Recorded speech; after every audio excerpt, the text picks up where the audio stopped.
আজকে আমার বৃন্দাবনের কাহিনী যে পাঠটি আমি পাঠ করব সেটি হলো কাম্যবনের যতটুকু পাঠ হয়েছিল তারপর থেকে আমি শুরু করছি আজকে বৃন্দাবনের কাহিনী।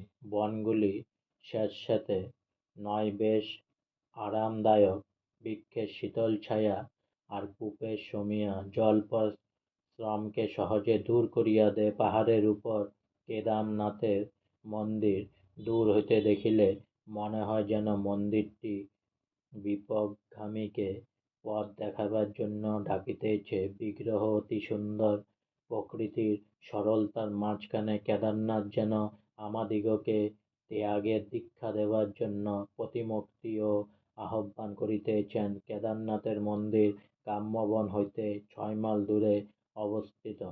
আজকে আমার বৃন্দাবনের কাহিনী এখানেই সমাপ্ত হলো। বৃন্দাবনের যে কাম্যবনের যে অল্প পার্ট আজকে এখানেই শেষ করলাম। তাই অনেক অনেক সাবস্ক্রাইব করুন আমার চ্যানেলটি, অনেক অনেক লাইক করুন প্লিজ।